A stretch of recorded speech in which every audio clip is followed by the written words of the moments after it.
Those who are dedicated fans of the channel have already probably noticed by now that I love picking apart and explaining elements of the Halo franchise you've probably never considered before. Just this past summer, I did a two-part series on how the Magnum went from being Halo's best weapon to the worst and, well, back to the best again. And in that series, I talked briefly about a different facet of Halo gameplay, or at least something that used to be a facet. That was dual wielding. First introduced in Halo 2 and remaining subsequent only through Halo 3, dual wielding was one of the first major changes to be implemented to the Halo gameplay experience, and in many ways was the first entry in Halo's long history of trial and error with new mechanics. Despite dual wielding only being present in two main Halo titles, the function is remembered fondly by many, and since its departure in Halo Reach, many fans have requested again and again for the feature to return. But it never has. And folks, this is the definitive call right now. It never will. Well, what gives? Does 343 hate Halo players that much? Are they unable to bring the beloved feature back based on their own inability? Well, anyone watching this video who considers themselves to be level-headed can take a sigh of relief. You see, dual wielding is much like my crazy ex. It's not me, it's them. I'm Ascend Hyperion, and in today's video, I'm going to discuss how dual wielding will probably never return to the Halo franchise, and I'm going to explain why the biggest obstacle to its return is, well, the mechanic itself. Be sure to stick around to the end of the video to catch my big picture question for you. Let's get this thing started. Like I mentioned, dual wielding, despite being often recalled by fans positively, only appeared in two Halo titles, and while the franchise is no stranger to temporary gameplay additions, it seems strange on the surface that something viewed so fondly has been excluded from the past 4 Halo shooters. The issue can be best understood in two key parts. The first part being the intentional changes the feature includes, and then the unintentional consequences it invokes on the games it's in. And much like our analysis of the Magnum, the best way to look at the progression of dual wielding is forward through the franchise. Firstly, our intentional changes. As we look from Halo CE onto Halo 2, dual wielding aimed to redefine the overall gunplay experience in Halo. By nature, dual wielding allows a new and dynamic variable in the gameplay experience. It creates freedom to mix and match guns, which allows you to mix and match your damage type and damage output style. But where there is a mechanic, there must be balance. In order to ensure dual wielding didn't turn you into an undefeatable monster, Bungie made a very deliberate damage cut to any weapon that was dual wieldable. And like we discussed in the Magnum video, there is a level of deception Bungie was trying to achieve on the player. Dual wielding does not give you two cookies. It gives you two halves of one cookie, and maybe some crumbs to choke on too. Players are given the perception of additional power, when dual wielding in reality is only giving you damage that you should have had in the first place. This contrasts fairly heavily with Halo CE, in which all guns had its own full functionality standalone, save maybe the plasma pistol, which had a very specific usage anyway. The intentional changes are the surface level things we can readily observe, but it's the unintentional consequences that do the most damage to the mechanic. Dual wielding doesn't just add to the Halo gameplay experience, it alters it, perversely.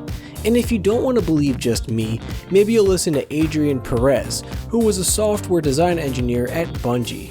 During a Halo 3 vidoc, Perez noted that an unforeseen consequence of dual wielding was that it deterred, if not fully prevented, players from using grenades and melee. Whatever weapon that you start off every round with is going to really affect the decisions you make. There's this thing we didn't really identify in Halo 2, that if you spawn everybody with a dual wieldable weapon like the SMG, it changed the game. People stop meleeing and people stop grenading, because when you're dual wielding you can't do either of those. Which are cornerstones of the Halo combat philosophy. But the unforeseen effect of dual wielding runs deeper than just direct fights.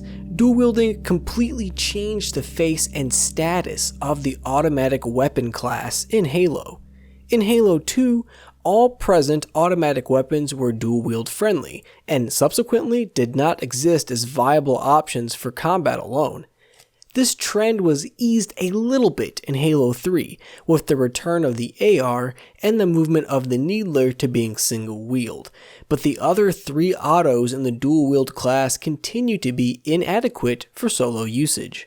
Even the AR in Halo 3 failed to represent a viable solo auto option in the shadow of the BR meta in that game.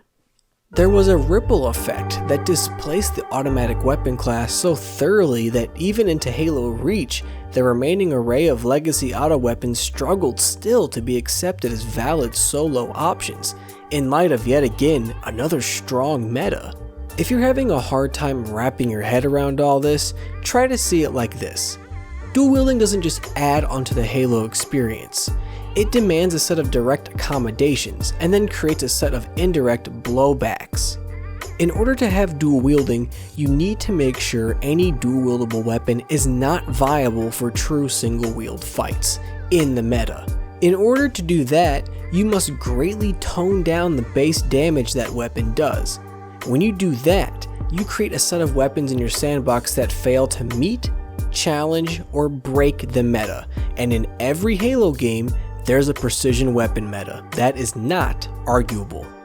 Subsequently, you not only chewed up part of your own weapon pool, you've also created a fight scenario where players don't have access to cornerstone mechanics. Anything that affects the reliable performance of guns, grenades, and melee in Halo is taking a big chomp out of the foundation of the game, and when it takes that bite, there's gonna be consequences. Dear viewer, please reach deep into the most reasonable part of your heart and realize I'm not saying dual wielding is evil. I'm sure someone in the comments section already did.